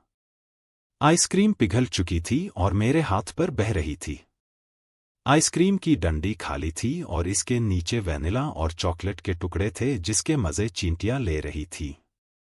अमीर डैडी हम दोनों बच्चों को देख रहे थे जो आंखें फाड़कर और खाली दिमाग से उन्हें घूर रहे थे।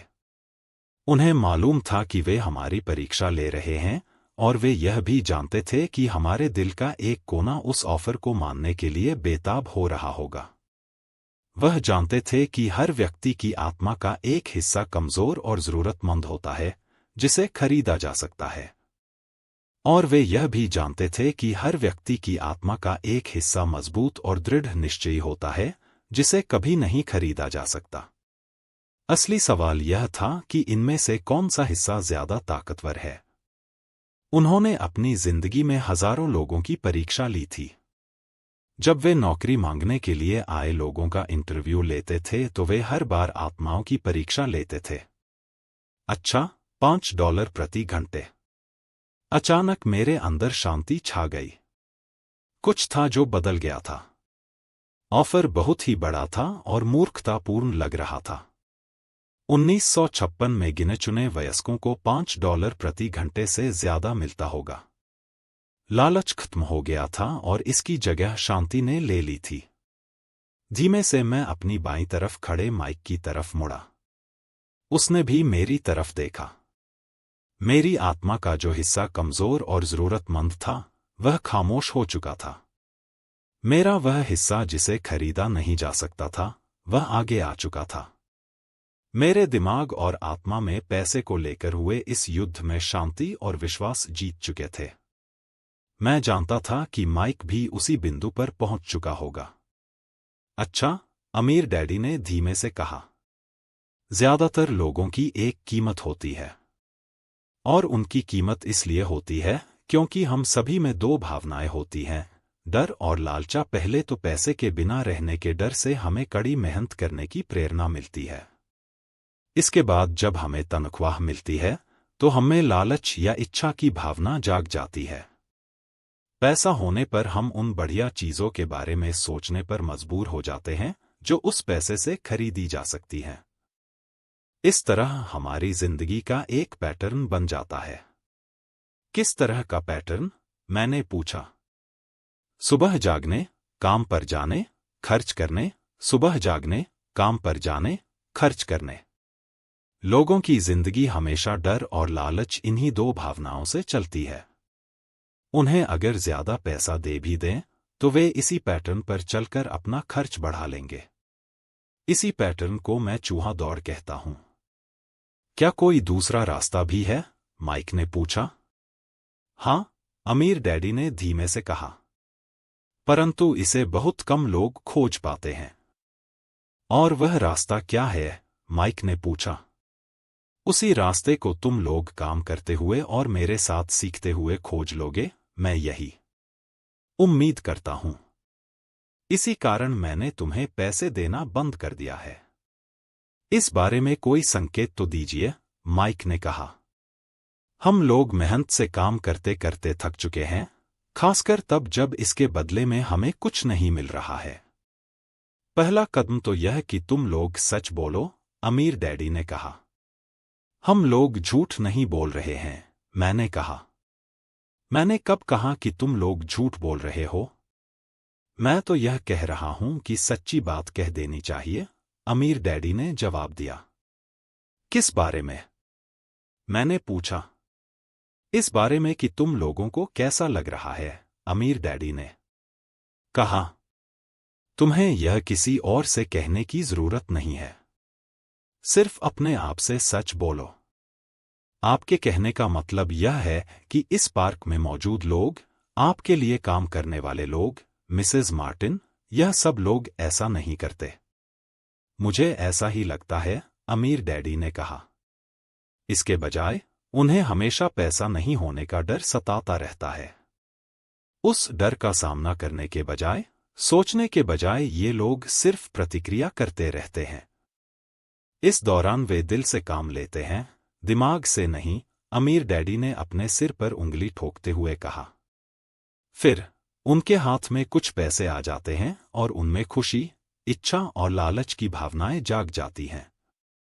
और एक बार फिर वे दिमाग से सोचने के बजाय दिल से काम करने लगते हैं। तो वे दिल से, यानी अपनी भावनाओं से सोचते हैं, माइक ने कहा। बिल्कुल ठीक, अमीर डैडी ने कहा। वे इस बारे में सच नहीं बताते कि उन्हें कैसा लग रहा है। वे अपनी भावना से काम करते हैं और दिमाग से सोचने का कष्ट नहीं उठाते। उन्हें डर लगता है, वे नौकरी करने जाते हैं और आशा करते हैं कि ज्यादा पैसे आने से उनका डर दूर हो जाएगा। परंतु ऐसा नहीं होता है। वही पुराना डर उन्हें फिर से सताने लगता है। वे फिर से नौकरी करने जाते हैं और फिर आशा करते हैं कि पैसा उनके डर को कम कर देगा, परंतु ऐसा नहीं होता। डर के ही कारण वे नौकरी के जाल में फंसे रहते हैं, पैसा कमाते हैं, काम करते हैं, पैसा कमाते हैं और आशा करते हैं कि डर से उनका पीछा छूट जाएगा। परंतु हर रोज जब वे उठते हैं, तो उनका पुराना डर भी उनके साथ उठता है। वही पुराना डर करोड़ों लोगों को रात भर जगाता है और उनकी रात बहुत चिंता और परेशानी में गुजरती है। इसलिए वे उठते हैं, काम पर जाते हैं और यह आशा करते हैं कि तनख्वाह के चेक से उनके दिल को कुतरने वाले इस डर को वे मौत के घाट उतार देंगे। सच बात तो यह है कि पैसा उनकी जिंदगी को चला रहा है, परंतु वे इस बारे में कभी सच नहीं बोलते हैं। पैसे ने उनकी भावनाओं पर कब्जा कर लिया है और उनकी आत्माओं पर भी। यह कहकर अमीर डैडी खामोश हो गए ताकि उनके शब्दों में छुपा संदेश हमारे अंदर चला जाए। माइक और मैंने उनकी बातें सुनी थीं, परंतु हम उनका मतलब पूरी तरह नहीं समझ पाए थे। मुझे अक्सर यह हैरानी होती थी कि लोगों को ऑफिस जाने की इतनी जल्दी क्यों होती है। उन्हें अपनी नौकरी में खास मजा नहीं आता था और वे कभी खुश भी नहीं दिखते थे। फिर क्या वजह थी जो उन्हें जल्दी ऑफिस जाने के लिए प्रेरित करती थी? जब अमीर डैडी ने देख लिया कि हम जितना समझ सकते थे, हमने उतना समझ लिया है, तो उन्होंने आगे कहा, मैं यह चाहता हूं कि तुम लोग इस जाल से बचो। दरअसल मैं तुम्हें यही सिखाना चाहता हूं।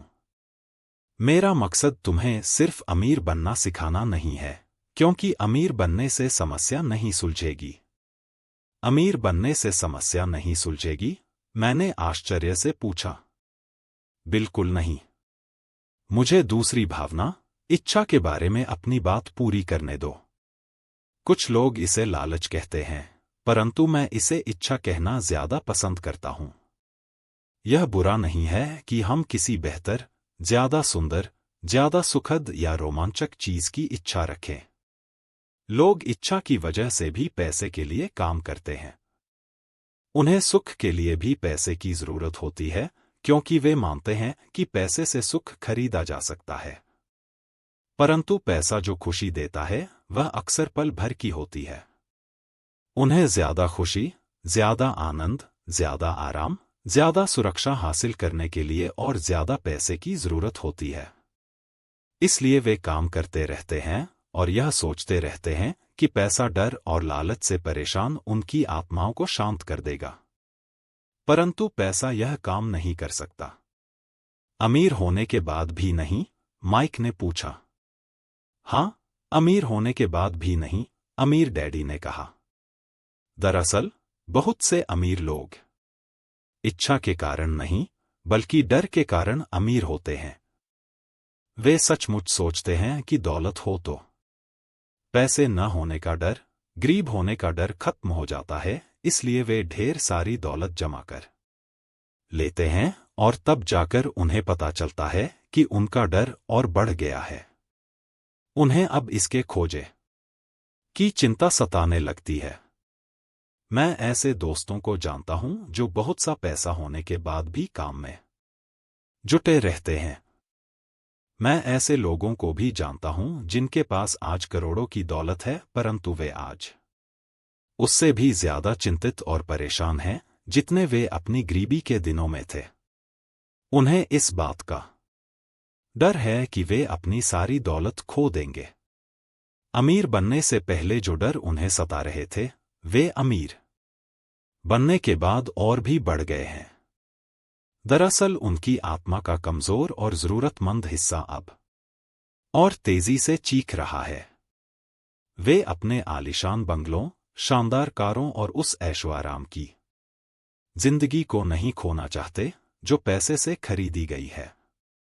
वे इसी चिंता में घुलते रहते हैं कि अगर वे कंगाल हो गए तो उनके दोस्त क्या कहेंगे। इसी चिंता की वजह से कई लोग तो न्यूरोटिक और कुंठित हो चुके हैं। हालांकि वे अमीर दिखते हैं और उनके पास पहले से ज्यादा पैसा है। तो क्या गरीब आदमी ज्यादा सुखी होता है? मैंने पूछना। नहीं, मेरे हिसाब से तो ऐसा नहीं होता, अमीर डैडी ने जवाब दिया। पैसे से दूर रहना भी उतना ही बड़ा पागलपन है जितना कि उसके पीछे भागना। उसी समय कस्बे का एक पागल हमारी मेज के पास से गुजरा और कूड़ेदान के पास रुककर उसमें कुछ ढूंढने लगा, जैसे उसे किसी ने समझाकर भेजा हो। चर्चा के इस मोड़ पर हम तीनों उसकी हरकतों को दिलचस्पी के साथ देख रहे थे, जबकि इससे पहले हमने उसे नजरअंदाज कर दिया होता। अमीर डैडी ने अपने पर्स में से $1 निकाला और उस पागल बूढ़े को पास आने का इशारा किया। पैसा देखते ही वह तत्काल चला आया। उसने पैसे लिए और अमीर डैडी को ढेर सी दुआएं दी और अपनी अच्छी किस्मत पर खुश होकर वह जल्दी से चला गया। इसमें और मेरे ज्यादातर कर्मचारियों में बहुत अंतर नहीं है, अमीर डैडी ने कहा। मैं ऐसे बहुत से लोगों से मिला हूं जो कहते हैं, अरे मुझे पैसों में कोई रुचि नहीं है, फिर भी वे हर रोज 8 घंटे की नौकरी पर जाते हैं। यह तो सच्चाई को नकारना है। अगर उन्हें पैसे में रुचि नहीं है तो वे नौकरी पर क्यों जाते हैं? इस तरह का चिंतन पागलपन का चिंतन है। उस कंजूसी भरे चिंतन से भी ज्यादा पागलपन का जिसमें कोई आदमी पैसे पर कुंडली मारकर बैठ जाता है। जब मैं वहां अपने अमीर डैडी की बात सुन रहा था तब मेरे दिमाग में यह ख्याल आ रहा था कि मेरे गरीब डैडी 1000 बार यह कह चुके थे, मुझे पैसे में कोई रुचि नहीं है। वे ऐसा अवसर कहा करते थे। वे खुद की असली भावनाओं को छुपाने के लिए हमेशा यह भी कहा करते थे, मैं इसलिए काम करता हूं क्योंकि मुझे अपना काम बहुत पसंद है। तो हमें क्या करना चाहिए? मैंने पूछा। यही कि हम पैसे के लिए काम नहीं करें जब तक कि हमारे मन से डर और लालच की भावनाएं पूरी तरह से न निकल जाए। नहीं, उसमें तो बहुत समय बर्बाद हो जाएगा, अमीर डैडी ने कहा। भावनाओं के कारण ही तो हम इंसान हैं। इन्हीं के कारण हमारी हस्ती है। भावना शब्द का मतलब है चलायमान ऊर्जा। अपनी भावनाओं के बारे में ईमानदार रहो और अपने दिमाग और भावनाओं का इस्तेमाल अपने समर्थन में करो, न कि अपने विरोध में। आहा, माइक ने कहा। अगर तुम्हें मेरी बात समझ में नहीं आई हो तो इस बारे में चिंता मत करो। आगे आने वाले सालों में तुम्हें इसका मतलब समझ में आएगा। अपनी भावनाओं पर प्रतिक्रिया करने के बजाय उनका विश्लेषण करने की कोशिश करो। ज्यादातर लोग यह नहीं जानते कि वे अपने दिमाग से सोचने के बजाय अपने दिल की भावनाओं से सोचते हैं। आपकी भावनाएं तो आपकी रहेंगी ही, परंतु आपको अपने दिमाग से सोचना भी आना चाहिए, क्योंकि दिमाग को सोचने के लिए ही बनाया गया है। क्या आप मुझे इसका कोई उदाहरण दे सकते हैं?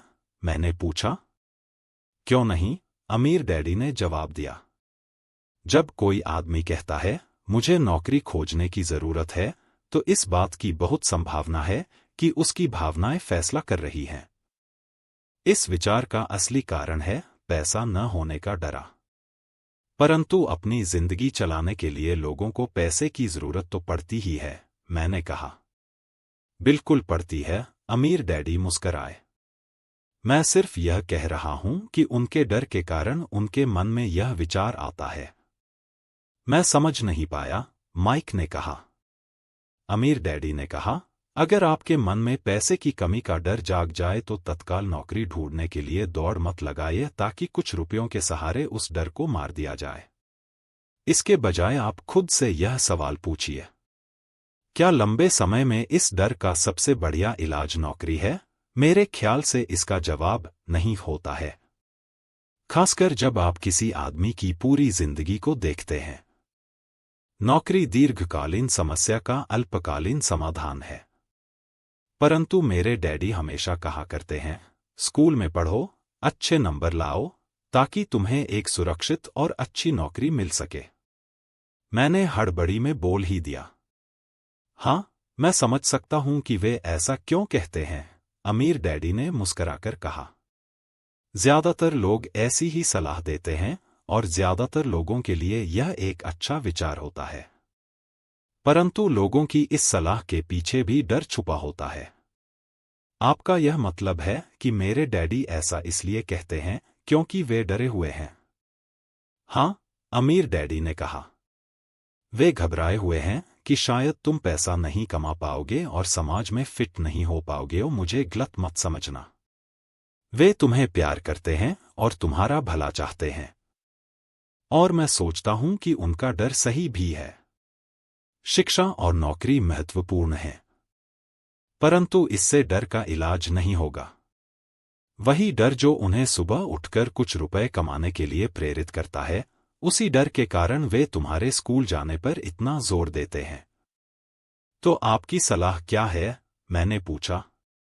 मैं चाहता हूं कि तुम्हें पैसे की ताकत पर काबू पाना सिखाओ। पैसे का डर तुम्हारे दिमाग से निकल जाना चाहिए, और यह स्कूल में नहीं सिखाया जाता। अगर तुम इसे नहीं सीखोगे तो तुम पैसे के गुलाम बन जाओगे। अब उनकी बातें मेरी समझ में आ रही थीं। वे हमारे विचारों को ज्यादा व्यापक बनाना चाहते थे। वे चाहते थे कि जो मिसेज मार्टिन नहीं देख सकती थीं, उनके कर्मचारी नहीं देख सकते थे, या मेरे डैडी तक नहीं देख सकते थे, वह देखने की योग्यता हम में आ जाए। उन्होंने जो उदाहरण दिए थे वे उस समय कठोर जरूर लग रहे थे, लेकिन मैं उन्हें कभी नहीं भूला। मेरा नजरिया उस दिन बहुत बड़ा हो गया था। अब मैं उस जाल को देख सकता था जो ज्यादातर लोगों के सामने बिछा होता है। देखो, आखिरकार हम सभी लोग कर्मचारी हैं। हम केवल अलग अलग स्तरों पर काम करते हैं, अमीर डैडी ने कहा। मैं तुम लोगों से बस यही चाहता हूं कि तुम लोग इस जाल से बचे रहो। डर और लालच, इन दो फंदों से बनने वाले जाल से। इनका इस्तेमाल अपने समर्थन में करो, अपने विरोध में नहीं। मैं तुम लोगों को यही सिखाना चाहता हूं। मैं तुम लोगों को यह नहीं। हमारी मेज के नीचे सॉफ्टबॉल आ गई। अमीर डैडी ने उसे उठाया और वापस खिलाड़ियों के पास फेंक दिया। तो अज्ञान का लालच और डर से क्या ताल्लुक है? मैंने पूछा। यह पैसे का अज्ञान ही है जिसकी वजह से इतना लालच और इतना डर पैदा होता है, अमीर डैडी ने कहा। मैं तुम्हें कुछ उदाहरण देता हूं। एक डॉक्टर जो अपने परिवार को ज्यादा खुशी देना चाहता है, अपनी फीस बढ़ा देता है। उसकी फीस बढ़ने की वजह से स्वास्थ्य सुविधाएं हर एक के लिए महंगी हो जाती हैं। अब इससे गरीब लोगों को सबसे ज्यादा नुकसान पहुंचता है, इसलिए गरीब लोगों का स्वास्थ्य अमीर लोगों से ज्यादा बुरा होगा। अब चूंकि डॉक्टरों ने अपनी फीस बढ़ा दी है, इसलिए वकील भी अपनी फीस बढ़ा देते हैं। चूंकि वकीलों ने अपनी फीस बढ़ा दी है, इसलिए स्कूल के टीचर भी अपनी तनख्वाह बढ़वाना चाहते हैं, जिसके कारण हमारा टैक्स बढ़ता है। और यह सिलसिला अनंत काल तक यूं ही चलता रहता है। जल्द ही अमीर और गरीब लोगों के बीच इतना भयानक अंतर हो जाएगा कि प्रलय आ जाएगी और एक और महान सभ्यता धराशायी हो जाएगी। महान सभ्यताएं तभी धराशायी हुई हैं जब अमीरों और गरीबों के बीच का फासला बहुत ज्यादा हो गया है। अमेरिका भी उसी रास्ते पर चल रहा है और इससे यह साबित होता है कि इतिहास अपने आप को दोहराता है क्योंकि हम इतिहास से कुछ नहीं सीखते हैं। हम केवल ऐतिहासिक तारीखें और नाम रखते हैं, उनके सबक को भूल जाते हैं। क्या कीमतें नहीं बढ़नी चाहिए? मैंने पूछा। अच्छी तरह से चल रही सरकार और एक शिक्षित समाज में तो नहीं। कीमतें दरअसल कम होनी चाहिए। जाहिर है कि ऐसा केवल सिद्धांत में ही हो सकता है। कीमतें अज्ञान से पैदा हुए लालच और डर के कारण बढ़ती हैं। अगर स्कूलों में धन के बारे में सिखाया जाता तो लोगों के पास ज्यादा पैसा होता और बाजार की कीमतें भी कम होती, परंतु स्कूलों में सिर्फ पैसे के लिए काम करना सिखाया जाता है, पैसे की ताकत का इस्तेमाल नहीं सिखाया जाता। परंतु हमारे यहाँ बिजनेस स्कूल भी हैं, माइक ने पूछा। क्या आप मुझे अपनी मास्टर्स डिग्री के लिए बिजनेस स्कूल जाने के लिए प्रेरित नहीं कर रहे हैं? ही, अमीर डैडी ने कहा। परंतु अवसर ऐसा होता है कि बिजनेस स्कूल ऐसे कर्मचारियों को प्रशिक्षित करते हैं जो परिष्कृत बीन काउंटर्स होते हैं। ईश्वर ही मालिक है जब कोई बीन काउंटर बिजनेस संभाल ले। वे सिर्फ संख्या को देखते हैं, लोगों को निकालते हैं और बिजनेस का गला घोंट देते हैं। मैं जानता हूं क्योंकि मैं बीन काउंटर्स से काम लेता है। वे सिर्फ इतना ही सोचते हैं कि लागत कैसे कम की जाए और कीमत कैसे बढ़ाई जाए, जिससे बहुत सी समस्याएं पैदा हो जाती हैं। बीन काउंटिंग भी महत्वपूर्ण है। मैं सोचता हूं कि ज्यादा लोगों को इस बारे में जानना चाहिए, परंतु यह भी पूरी तस्वीर नहीं बताती, अमीर डैडी ने गुस्से से कहा। तो फिर क्या इसका कोई हल है? माइक ने पूछा। हाँ, अमीर डैडी ने कहा। सोचने के लिए अपनी भावनाओं का इस्तेमाल करना सीखो, अपनी भावनाओं के बहाव में आकर मत सोचो। जब तुम लोग मुफ्त में काम करने के लिए तैयार हो गए थे तो तुमने अपनी भावनाओं को काबू में रखना सीख लिया था। तभी मैं समझ गया था कि तुमसे उम्मीद की जा सकती है। जब मैंने तुम्हें ज्यादा तनख्वाह का लालच दिया तब तुमने एक बार फिर भावनाओं की बात नहीं मानी। तुम ताकतवर भावनाओं के बावजूद सोचना सीख रहे थे। यह पहला कदम था। यह कदम इतना महत्वपूर्ण क्यों है? मैंने पूछा। यह तुम अपने आप जान जाओगे। अगर तुम सीखना ही चाहते हो तो मैं तुम लोगों को ब्रायर पैच में ले जाऊंगा। यह वह जगह है जिससे लोग बचते हैं। मैं तुम्हें उस जगह पर ले जाऊंगा जहां जाने में ज्यादातर लोगों को डर लगता है। अगर तुम मेरे साथ जाओगे तो तुम्हारे मन से पैसे के लिए काम करने का विचार निकल जाएगा। इसके बजाय तुम यह सीखोगे कि पैसे से कैसे काम लिया जा सकता है। और अगर हम आपके साथ जाते हैं तो हमें क्या मिलेगा? अगर हम आपसे सीखने के लिए तैयार होते हैं तो हमें क्या मिलेगा? मैंने पूछना। वही जो ब्रायर रैबिट को मिला था, अमीर डैडी ने कहा, टार बेबी से आजादी। क्या ऐसा कोई ब्रायर पैच होता है? मैंने पूछा। हाँ, अमीर डैडी ने कहा। डर और लालच ही ब्रायर पैच है। अपने डर से पीछा छुड़ाकर, अपने लालच का सामना करके, अपनी कमजोरियों और जरूरतों को पहचानकर ही हम बाहर निकलने के रास्ते तक पहुंच सकते हैं। और बाहर निकलने का रास्ता हमारे दिमाग से होकर गुजरता है, सही विचारों को चुनने से। विचारों को चुनने से? माइक ने आश्चर्यचकित होकर पूछा। हाँ, इस विचार को चुनकर कि हम क्या सोचेंगे, बजाय इसके कि हम अपनी भावनाओं में बहकर लगातार प्रतिक्रिया करते रहें। सुबह उठने और काम पर जाने से ही आपकी समस्याएं नहीं सुलझ जाती, क्योंकि बिल चुकाने के लिए पर्याप्त पैसा न होने का डर आपको सताता रहेगा। सोचने से आपको खुद से एक सवाल पूछने का समय मिलता है। इस तरह का सवाल, क्या इस समस्या का सबसे बढ़िया समाधान इस पर और ज्यादा मेहनत करना है?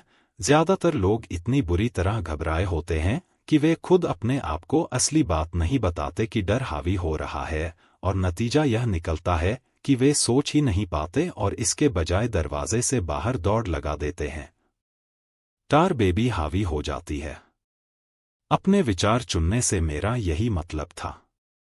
पर हम ऐसा किस तरह करेंगे? माइक ने पूछा। यही तो मैं तुम्हें सिखाने वाला हूं। मैं तुम्हें यह सिखाऊंगा कि तुम्हारे पास चुनने के लिए विचारों के विकल्प होने चाहिए, ताकि तुम हड़बड़ी में काम करने से बच सको, जैसे अपनी सुबह की कॉफी पीकर दरवाजे से बाहर दौड़ लगाने की आदत से। मैंने तुमसे जो पहले कहा था उसे याद रखो, नौकरी दीर्घकालीन समस्या का अल्पकालीन समाधान है। ज्यादातर लोगों के दिमाग में सिर्फ एक समस्या होती है, और यह थोड़े समय की होती है।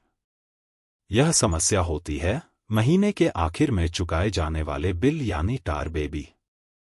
अब पैसा उनकी जिंदगी चलाता है।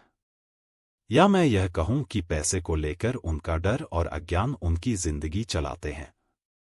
तो वे वही करते हैं जो उनके माँ बाप ने किया था, सुबह उठो और पैसे के लिए काम करो। वे इतना समय भी नहीं निकाल पाते कि यह सोच सकें, क्या कोई दूसरा तरीका है। इस वक्त वे दिल से सोचते हैं, दिमाग से नहीं। दिल से सोचने और दिमाग से सोचने में क्या फर्क होता है? माइक ने पूछा। अमीर डैडी ने जवाब दिया। मैं इस तरह के जुमले अक्सर सुनता हूं, हर आदमी को काम करना पड़ता है, या अमीर लोग शोषक होते हैं, या मैं दूसरी नौकरी ढूंढ लूंगा, मेरी तनख्वाह बढ़नी चाहिए। आप इस तरह मेरा शोषण नहीं कर सकते। या मैं इस नौकरी को इसलिए पसंद करता हूं क्योंकि यह सुरक्षित है। इसके बजाय हमें यह कहना चाहिए, क्या यहां ऐसा कुछ है जो मुझे नहीं मिल रहा है? इस तरह भावना पर आधारित हमारे विचारों की जंजीर टूट जाएगी और हमें ज्यादा अच्छे तरीके से सोचने का मौका मिल जाएगा। मुझे मानना ही पड़ेगा कि मेरे लिए यह सबक एक महान सबक साबित हुआ। यह जानना कि कब कोई आदमी दिल से बोल रहा है और कब दिमाग से, किसके शब्दों में भावनाएं छुपी हुई हैं और किसके शब्दों में विचार, यह एक ऐसा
सबक था जो जिंदगी भर मेरे काम आया।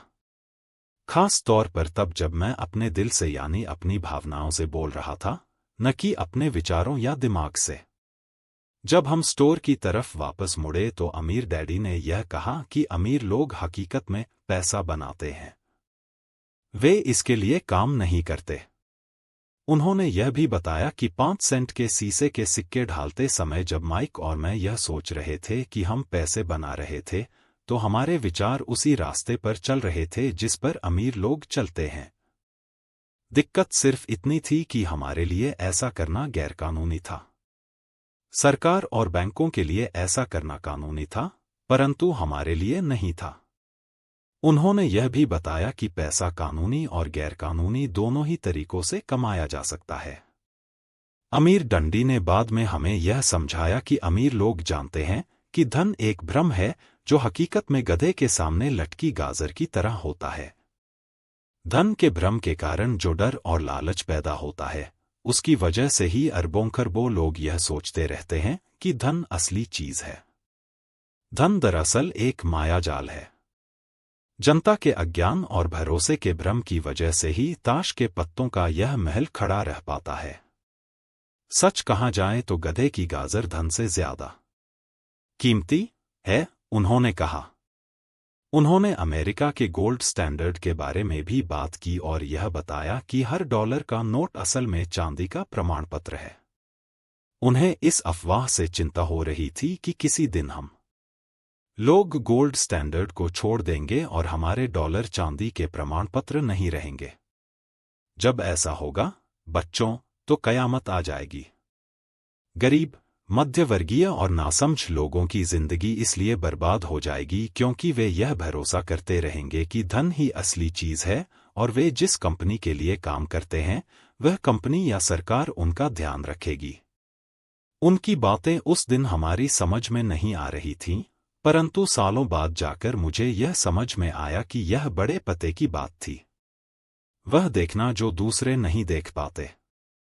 जब वे अपने पिकअप ट्रक में चढ़े तो उन्होंने कहा, काम करते रहो, बच्चों, पर जितनी जल्दी तुम तनख्वाह की जरूरत को भूल जाओगे, तुम्हारी आगे की जिंदगी उतनी ही आसान हो जाएगी। अपने दिमाग का इस्तेमाल करो, मुफ्त में काम करो और जल्दी ही तुम्हारा दिमाग तुम्हें पैसे कमाने के दूसरे तरीके बता देगा। उन तरीकों से तुम इस नौकरी से ज्यादा कमा लोगे या तुम ऐसी चीजें देख पाओगे जो दूसरे लोग कभी नहीं देख पाते। मौका उनकी नाक के नीचे होते हैं, फिर भी ज्यादातर लोग इन मौका को कभी नहीं देख पाते। इसका कारण यह है कि वे पैसे और सुरक्षा ढूंढते रहते हैं, इसलिए उन्हें यही मिलते हैं। जिस वक्त तुम एक मौका भांपने में कामयाब हो जाओगे, उसके बाद तुम जिंदगी भर मौका भांप सकते हो। जिस वक्त तुम ऐसा कर लोगे, मैं तुम लोगों को कुछ और बातें सिखाऊंगा। इस बात को ध्यान से समझ लो ताकि तुम जिंदगी के सबसे बड़े जाल से बच सको। वह टार बेबी तुम्हें कभी नहीं छू पाएगी। माइक और मैंने स्टोर से अपनी चीजें उठाई और मिरोज मार्टिन से गुड बाय कहा। हम वापस पार्क गए, उसी पिकनिक बेंच पर बैठे और वहां घंटों तक सोचते रहे और बातें करते रहे। हमने अगला हफ्ता स्कूल में इसी बारे में सोचते और बातें करते हुए बिताया। 2 सप्ताह तक हम लोग सोचते रहे, बातें करते रहे और मुफ्त में काम करते रहे। दूसरे शनिवार के आखिर में मैं मिसेज मार्टिन से दोबारा गुड बाय कर रहा था और कॉमिक बुक स्टैंड को ललचाई नजर से देख रहा था। हर शनिवार 30 सेंट न मिलने में सबसे दुखद बात यह थी कि मेरे पास कॉमिक्स खरीदने के लिए बिल्कुल भी पैसे नहीं होते थे।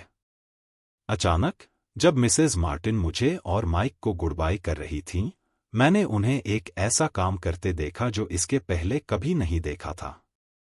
मेरा मतलब है, मैंने इसके पहले उन्हें ऐसा करते देखा तो था पर उस पर ध्यान नहीं दिया था।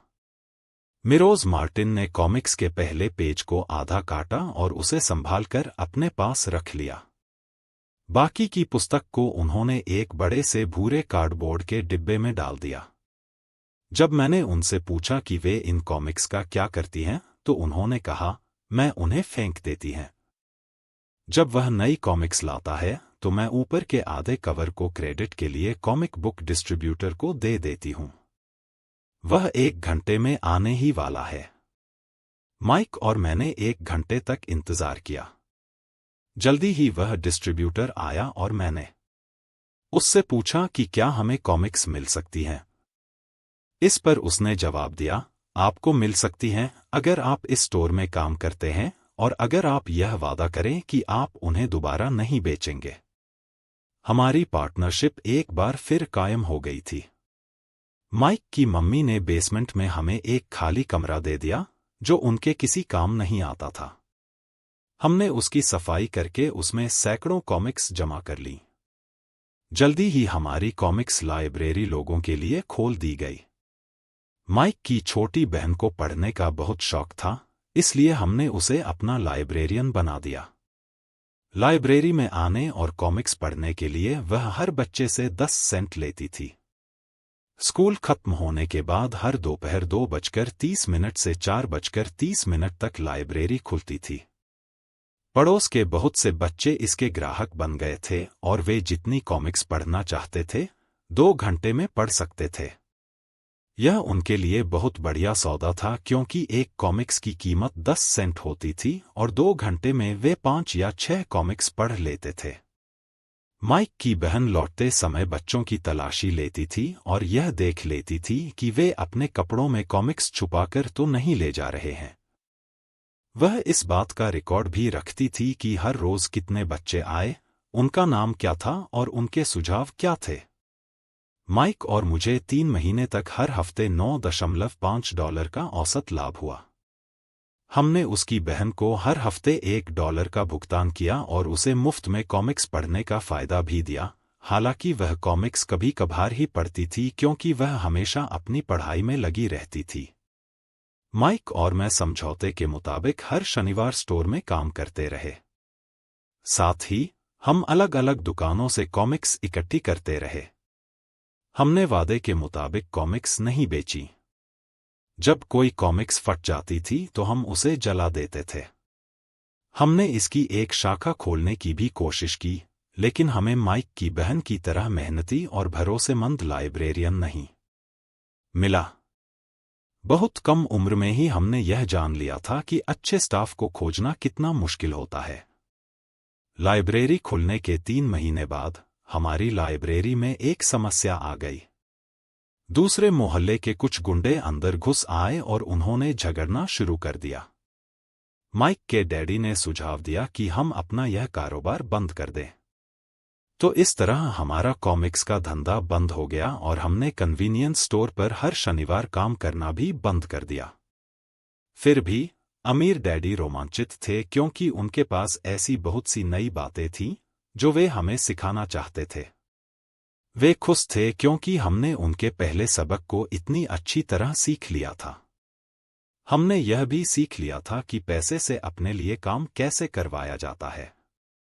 स्टोर में नौकरी के बदले में पैसा नहीं मिलता था, इसलिए हमें मजबूरन अपनी कल्पनाशक्ति पर जोर डालना पड़ा ताकि हम पैसा कमाने का कोई दूसरा तरीका ढूंढ सकें। कॉमिक्स लाइब्रेरी हमारा अपना व्यवसाय था, हमारा धन हमारे काबू में था और हम किसी मालिक के मोहताज नहीं थे। इसमें सबसे अच्छी बात यह थी कि हमारे व्यवसाय से हमें तब भी पैसा मिलता था जब हम वहां स्वयं मौजूद नहीं होते थे। उस समय हम पैसे के लिए काम नहीं करते थे, बल्कि हमारा पैसा हमारे लिए काम करता था। ज्यादा तनख्वाह देने के बजाय अमीर डैडी ने हमें इतनी बढ़िया नसीहत दे दी थी।